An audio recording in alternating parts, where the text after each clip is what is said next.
El portal informativo de Fundación para la Promoción del Altruismo, institución de asistencia privada, presenta El lado humano del periodismo, un servicio de anunciación, comunicación altruista, compromiso y servicio.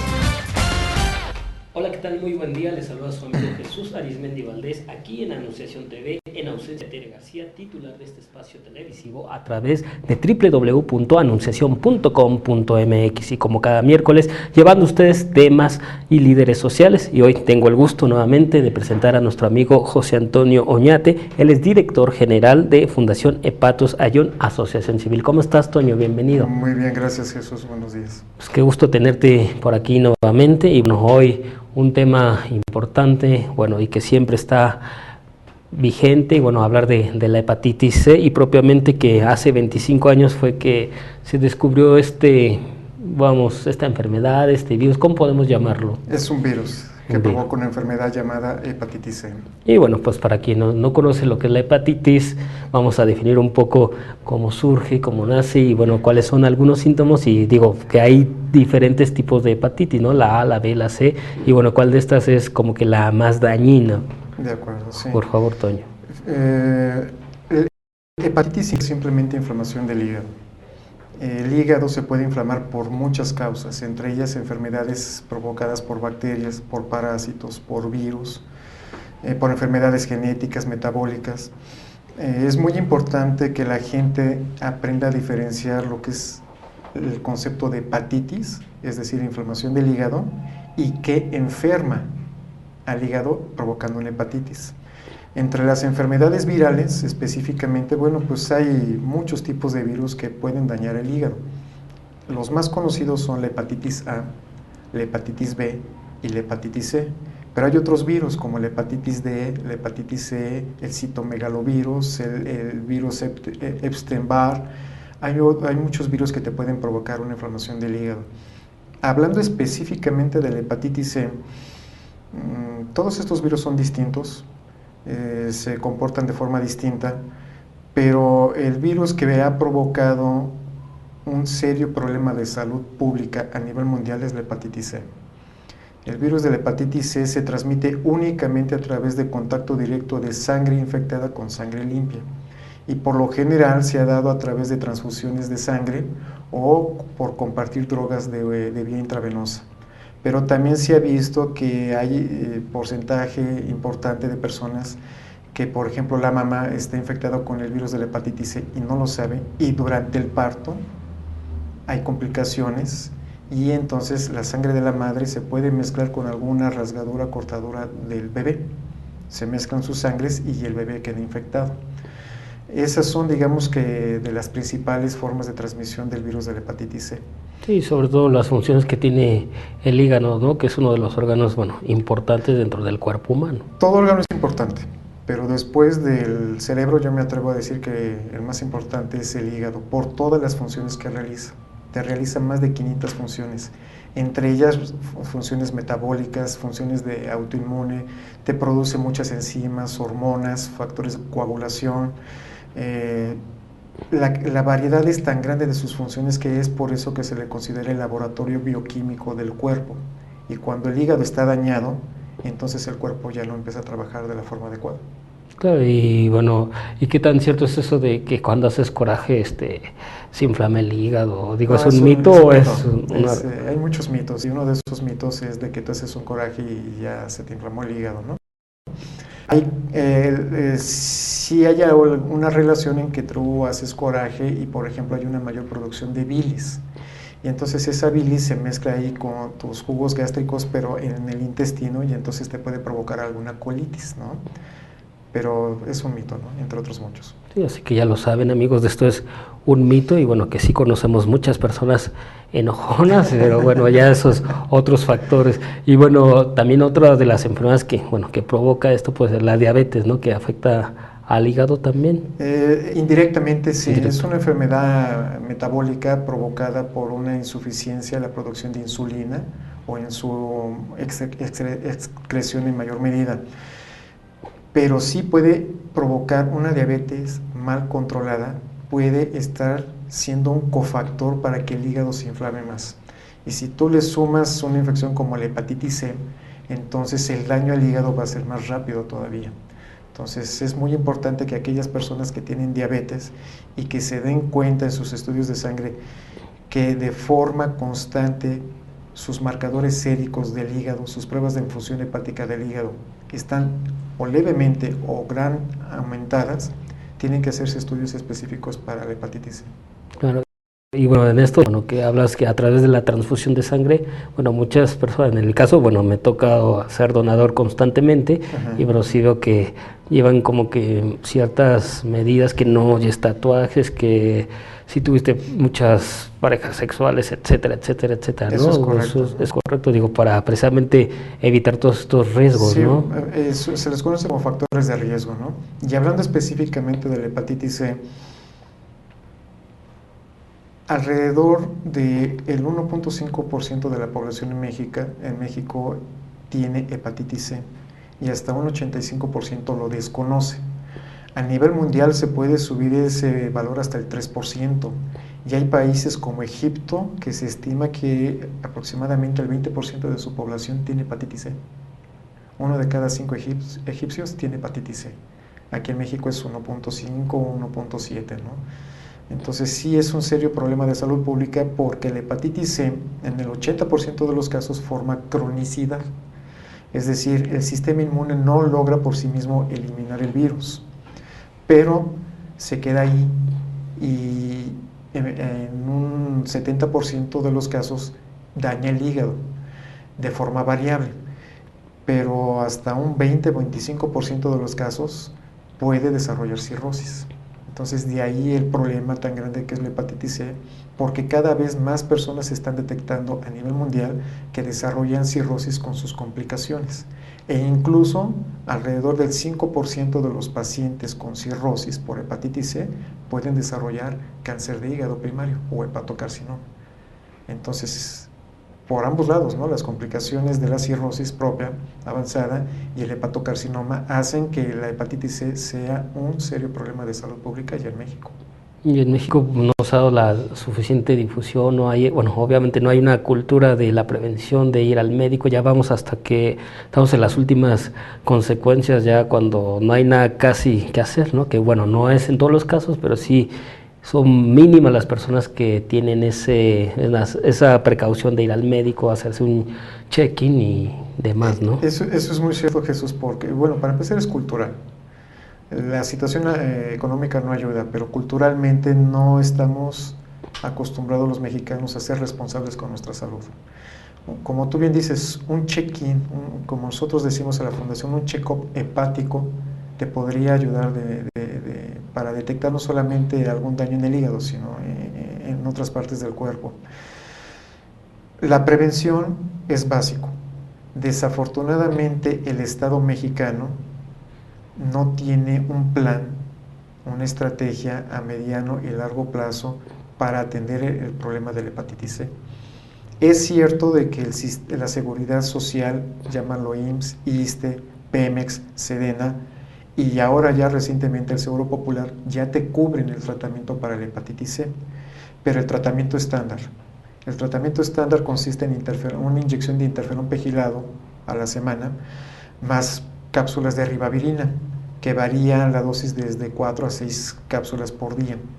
Dependiendo de la variedad o cepa del virus que tú tengas, o genotipo, el tratamiento puede ser de 24, 36, 48 o 72 semanas.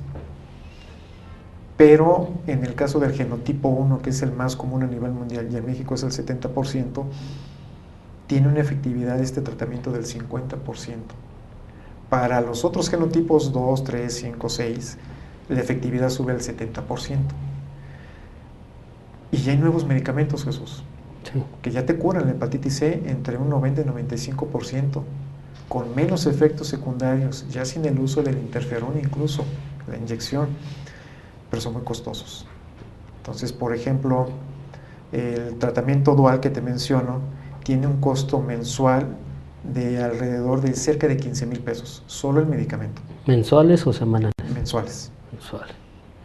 Hay lo que se le conoce terapia triple, que se agrega un tercer medicamento que en México se vende con el nombre de Boceprevir. Ese medicamento por 36 días, son cápsulas para un tratamiento de 36 días, tiene un costo de 56,000 pesos. Si tú agregas este tercer medicamento, pasas de una efectividad del 50% al 70%, pero hay más efectos secundarios. Pero los nuevos medicamentos, que solamente son en cápsulas, tienen un costo, el que está teniendo una mayor efectividad en el día de hoy, que se llama Sofosbuvir, tiene un costo en Estados Unidos de $1,000 la pastilla por día, y son 3 meses. No. O sea, son alrededor de $84,000 el tratamiento. Pásalo en pesos mexicanos y es en número redondo, 1,100,000 pesos. No, ni lo que gano al año por el trabajo, ¿no? La verdad es crítico siempre, bueno, este tratamiento de enfermedades, el alto costo y bueno, por lo que se ha venido luchando muchas organizaciones, ¿no?, que trabajan en el tema de salud y bueno, propiamente a mí me tocó en algún tiempo ver la lucha que emprendió don Víctor González Torres, sí, a través de sus farmacias del doctor Simi y bueno, esta lucha constante. Y bueno, ¿te parece si vamos a un corte y volvemos? Claro que sí. Gracias, regresamos.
Continuamos en Anunciación TV. Les saluda a su amigo Jesús Arismendi Valdés en sustitución de Tere García, titular de este espacio en Anunciación TV por anunciación.com.mx. Y ahora continuamos con José Antonio Oñate, director de Hepatos Ion Asociación Civil. Y bueno, platicábamos, bueno, esto del alto costo de los medicamentos, que en Estados Unidos una pastillita $1,000 y que el tratamiento en 3 meses, y bueno, que asciende total a $84,000, que haciendo, bueno, y traducido a pesos mexicanos, más de 1 millón de pesos, ¿no? Que para muchas personas, digo, en nuestro país la situación económica, pues difícilmente es imposible costear este padecimiento, esta enfermedad, y bueno, afortunadamente hay organizaciones como la tuya que los apoyan, que los asesoran, y bueno, que se trata de crear alianzas con otras organizaciones, pues precisamente para apoyar a estas personas que no tienen los recursos, ¿no? Sí, eso es correcto. Tú acabas de decir algo muy importante, Jesús. Asesorarlos. Difícilmente va a haber una organización a nivel mundial que pueda apoyar a un gran número de personas para pagar el tratamiento. O sea, no lo hacen los gobiernos, difícilmente una organización lo va a poder lograr también. La clave es información. Si la persona tiene la adecuada información médica, que tenga la información de qué es su enfermedad, de cómo cuidar al hígado, cómo ayudarlo, la nutrición que debe de tener, el estilo de vida adecuado que debe de llevar a cabo también, y los medicamentos, los estudios clínicos, los especialistas médicos con los que debe de ir, está más que comprobado, Jesús, que aunque tú no tengas acceso al medicamento, vas a ayudar en mucho a tu hígado para que mejore su estado de salud, y en muchas ocasiones también el avance del daño o es más lento o incluso se detiene, a pesar de no tener el medicamento. Entonces, la clave aquí, Jesús, es infórmate, paciente. Si tú consideras que tienes algún factor de riesgo, hablando de la hepatitis C, no tengas miedo. Hazte estudios específicos para el anticuerpo a la hepatitis C, ya sea en un laboratorio clínico particular o en tu sistema de seguridad social. Hazlo. Si te lo detectan, qué bueno. ¿Por qué? Porque entonces tú vas a ser el afortunado para tener la oportunidad de decidir cómo enfrentar la situación. Es mejor tener miedo ahorita, buscar que tengas o no la hepatitis C, y si la tienes, hacer algo al respecto, a esperarte 5, 10, 15 años y que ya el daño sea tan avanzado que entonces ya tus opciones sean mínimas, ¿no? La clave es información. Claro, y digo, y aún a pesar de que existen, digo, ya mucha información, digo, en el internet, en la televisión, en el radio, a pesar de eso, existe desinformación en algunos sectores de la población, ¿no? Por ejemplo, mira, factores de riesgo. Factor principal de riesgo es el virus de la hepatitis C. Se identificó en el año 89. Fue específicamente los investigadores que lo descubrieron publicaron un artículo donde anunciaban los resultados de todo su trabajo de años de investigación en la revista Science, y fue el 21 de abril de 1989. Esa es la fecha oficial para decir que se descubrió o se identificó al virus de la hepatitis C. Estos mismos investigadores, ese mismo equipo de investigadores, inventaron una prueba que detectaba el anticuerpo de la hepatitis C en sangre. O sea, no nada más lo descubrieron, inventaron la prueba para detectarlo en sangre. Y a partir de 1989 se instauró, sobre todo en Europa y en Estados Unidos, esta prueba en los bancos de sangre donde se detectaron a muchos pacientes. A partir de ese momento y a nivel mundial se empezó a promover el uso de esta prueba en todo banco de sangre para detectar esta posible infección. En México, desafortunadamente, se empezó a utilizar en el año 92. Pero por cuestiones de logística y cuestiones de burocracia no se instauró totalmente en todo el país hasta mediados de 1994.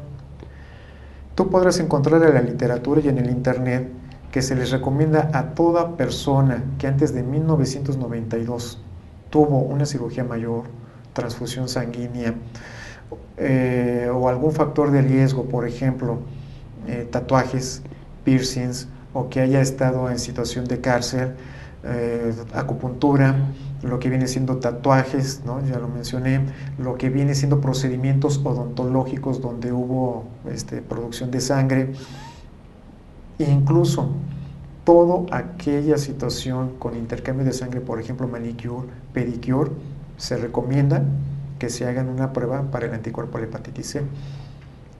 A nivel mundial se dice que es a partir del año 92. En México, por las razones que te expliqué, recomendamos que sea a partir del año 95. Toda persona antes de 1995 que cumpla con alguno de estos factores de riesgo, se le recomienda hacerse la prueba para el anticuerpo de la hepatitis C. Pero hay otra cuestión. Hasta el 58% de las personas que tienen hepatitis C no recuerdan o afirman no tener algún factor de riesgo. O sea, no dicen yo no tuve transfusión, yo no tuve paciente familiar con hepatitis C o con cirrosis, por ejemplo, yo no tengo tatuajes. Hasta un 58% de esas personas que tienen hepatitis C no cumplen con algún factor de riesgo. Es por eso que ya desde el año pasado en Estados Unidos el Centro para el Control de las Enfermedades, o CDC por sus siglas en inglés, recomienda, ya ha hecho una campaña muy intensa, muy importante en Estados Unidos, para que toda persona que nació entre 1945 y 1965 cumpla o no cumpla con algún factor de riesgo, se le recomienda que al menos se haga una prueba para detectar el anticuerpo de la hepatitis C. Entonces, esa es una estrategia que ya tiene el gobierno de Estados Unidos. Aquí en México, pues desafortunadamente no hay un plan estatal a mediano y largo plazo en cuestión de prevención y mucho menos de detección, ¿no? De ahí la importancia de asociaciones e instituciones como la tuya que nos permiten hablar a organizaciones como la mía acerca de esta problemática, ¿no? Sí, eso, llevar el mensaje, digo que finalmente este es el propósito de Fundación para la Promoción del Altruismo, ser partícipe, puente y enlace entre la sociedad y bueno, las organizaciones para que precisamente se lleve este mensaje, ¿no? Digo, por todas estas dudas o mitos que ya hemos comentado a lo largo del programa que, bueno, que se tienen. Y bueno, otro factor, decías, bueno, los tatuajes, ir al podólogo, bueno, con los pies, con ese instrumental que se maneja, en el caso de los odontólogos, dentistas, ¿no? Por todo esto de que piezas y bueno, pues finalmente hay que tener mucho cuidado, esterilizar los instrumentos. Eso es muy importante, Jesús, porque mira, mañana 20 de marzo es el Día Mundial de la Salud Bucal. Y es importante también transmitir el mensaje a las personas de que la salud bucal es importante por muchas situaciones, ¿no? Pero hablando específicamente de la hepatitis C, el odontólogo debe de tener debidamente esterilizado su instrumental por cada paciente.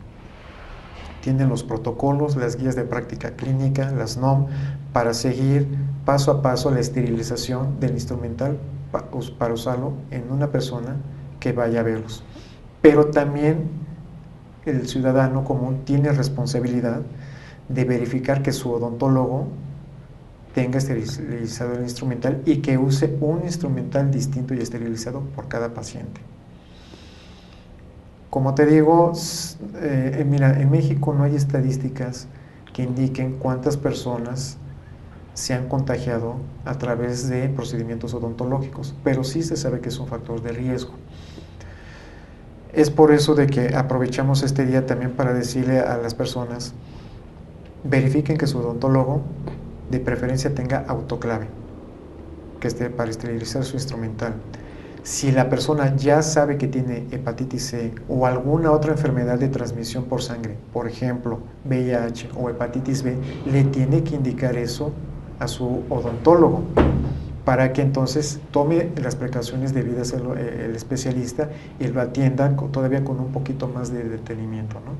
Pero mañana que celebramos ese Día de la Salud Bucal, pues este mensaje, ¿no?, a la gente, o sea, la boca es de vital importancia tenerla bien cuidada. Sí, digo, es el primer contacto con las personas y bueno, pues sí, es un factor determinante y bueno, obviamente también con los podólogos con los que se hacen pedicure y manicure, digo, también deberían de tener su instrumental esterilizado. Las opciones que nosotros les damos a los pacientes en los grupos de apoyo es, cómprate tu instrumental, ve a tu pedicurista, ¿no?, y dale tu instrumental. Entonces, si hay un sangrado, es tu sangre, ¿no? Claro. Y nadie más debe de usar tus utensilios. Y eso va también para el cepillo de dientes, el corta uñas, el rastrillo. Cada miembro de la familia debe de tener por separado sus cosas. Sí, digo, para tener estas precauciones, bueno, ¿te parece si vamos a un corte y volvemos? Listo.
Continuamos en Anunciación TV. Les saluda a su amigo Jesús Arismendi Valdés en ausencia de Tere García, titular de este espacio Anunciación TV. Continuamos con José Antonio Oñate y bueno, platicando todo este proceso. Bueno, ahora, otro de los problemas que afecta al hígado, la hepatitis, que se tiene muy relacionada es la cirrosis, ¿verdad? Sí.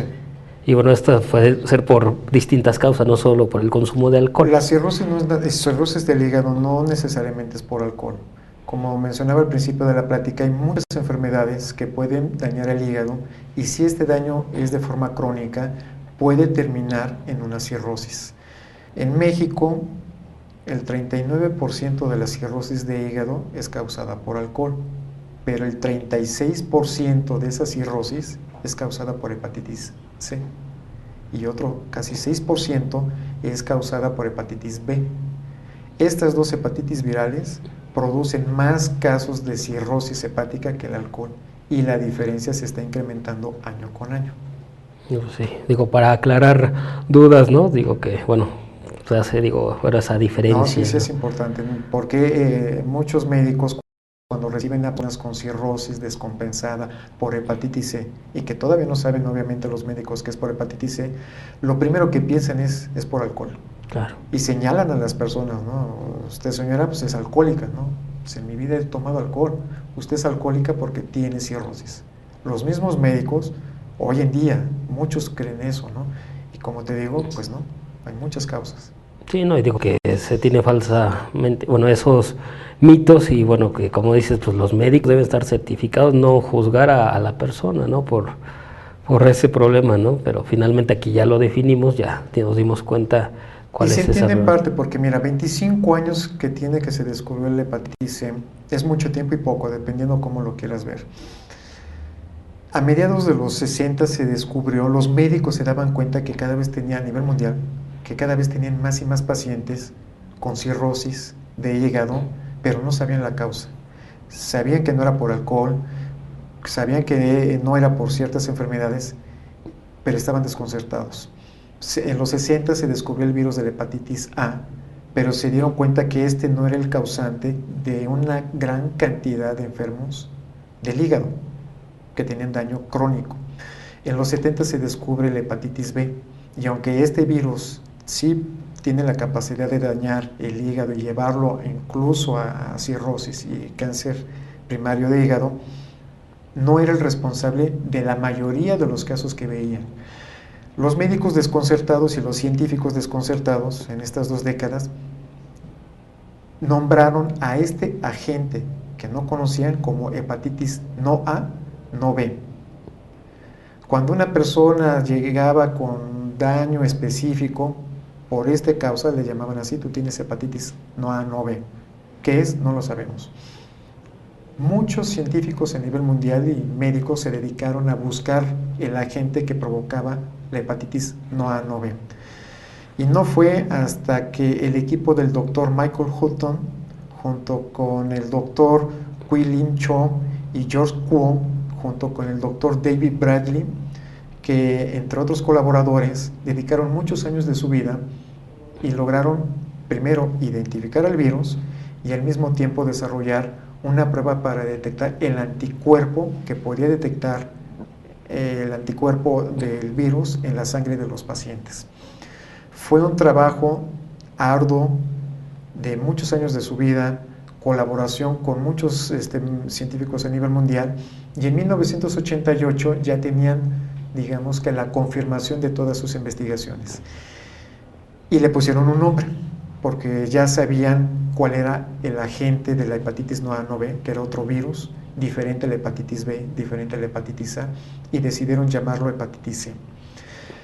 Sus descubrimientos, sus investigaciones la publicaron en la revista Science el 21 de abril de 1989 y esa es la fecha en la que se le puede considerar como la identificación o el descubrimiento oficial de la hepatitis C.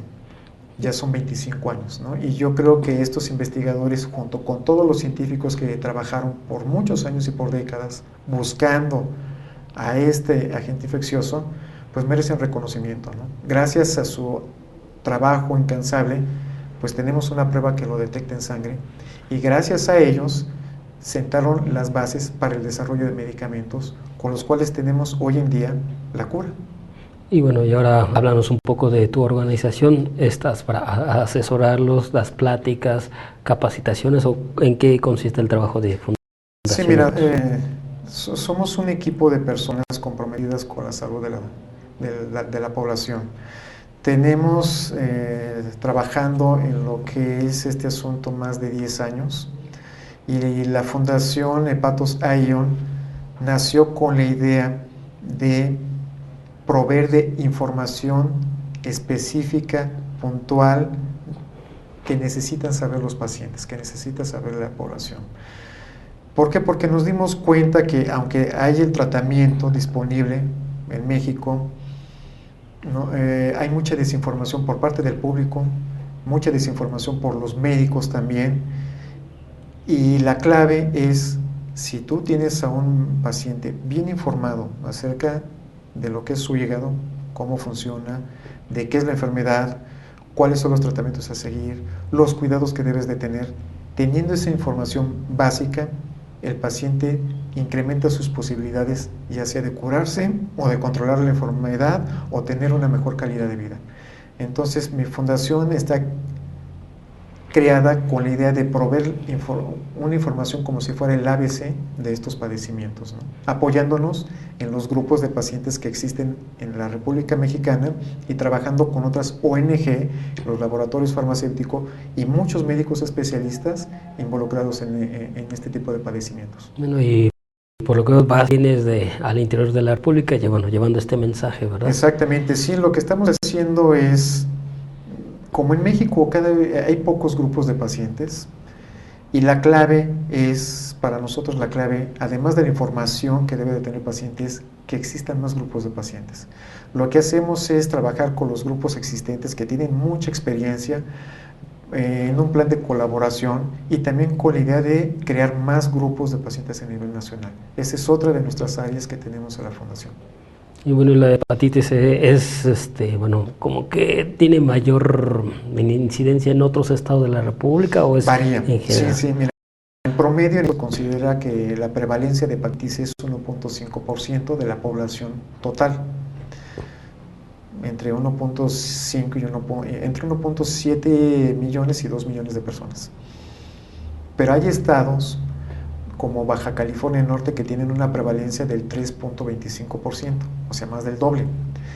Y hay ciudades como el Distrito Federal, que tienen una prevalencia del 0.77%. Varía la prevalencia, pero también aquí hay que tomar en cuenta el tamaño de la población. Aguascalientes tiene una población de alrededor de 1.300.000 habitantes, me parece, y tienen una prevalencia del 1.23%. El Estado de México también tiene una prevalencia de 1.23%, pero tiene 7.7 millones de habitantes. Tiene la misma prevalencia, pero ¿quién tiene más pacientes? El Estado de México. ¿Por qué? Porque tiene más población, ¿no? Pero sí, varía, desde estados con que tienen una prevalencia muy baja, como Campeche, como Quintana Roo, hasta Veracruz, ¿no? Que tiene una prevalencia también alta. Sí, y ahorita me hiciste recordar que, más o menos la población de Aguascalientes es la que aglomera la delegación Iztapalapa, solo en el DF. Exacto, ¿no? Exactamente, solamente la delegación Iztapalapa es la población de todo el estado de Aguascalientes, ¿no? Y diciendo, pues entonces hay que prevenir. Y y a lo largo de este tiempo, ¿a cuántas personas, se ha apoyado a través de la fundación? Lo que hacemos nosotros, te digo, asesoramos, son un par de cientos de personas a nivel nacional, porque además tenemos un grupo de pacientes por Facebook, donde interactuamos con los pacientes, intercambiamos información, pero también tenemos relaciones con muchos otros grupos de pacientes, tanto de Estados Unidos como de Europa, como de América Latina. E incluso la Fundación Hepatos Aion, además de trabajar con las organizaciones en México, estamos buscando con organizaciones de Argentina, Perú, Colombia, Guatemala y otras de México, formar una red latinoamericana de grupos de pacientes de hepatitis C. En septiembre de este año va a haber en Cancún el Congreso de la Asociación Latinoamericana para el Estudio del Hígado y tenemos la firme intención de estar los presidentes de estas organizaciones latinoamericanas durante ese congreso y platicar con los presidentes de esta organización latinoamericana, junto con los de la Organización Panamericana de la Salud, de la World Hepatitis Alliance, acerca de el trabajo conjunto que queremos hacer con la comunidad médica, ¿no? Y establecer formalmente la creación de la EPARRED latinoamericana y el Caribe, ¿no? Entonces, en eso también estamos trabajando para que no sea nada más un asunto local en México, sino que nos apoyemos de forma regional en toda América Latina. Sí, sobre todo la creación de alianzas, de redes, y compartir modelos preventivos y con otros países, y pues esto va a ser en septiembre, ¿verdad? En septiembre, así es. Y pues por ejemplo los argentinos, los hermanos de Argentina tienen una vasta experiencia, como también los brasileños.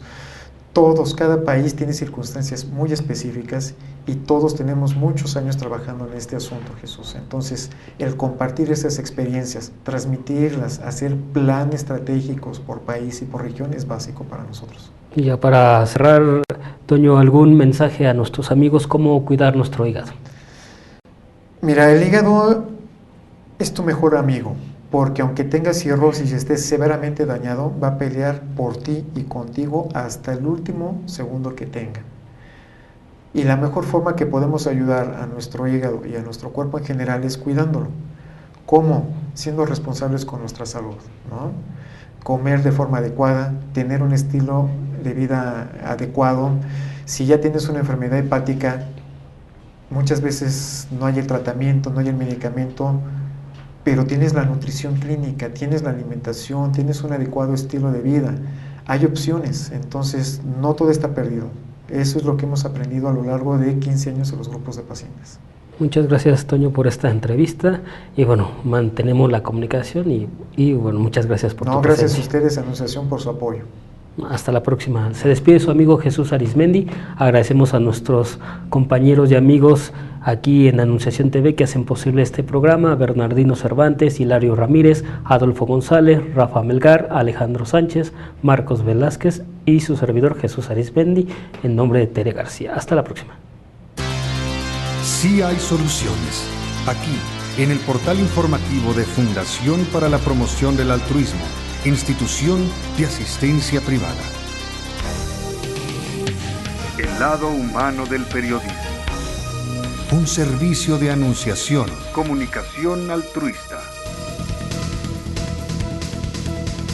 Participa en Facebook, Todo México Somos Hermanos, y síguenos en Twitter, @somos_hermanos.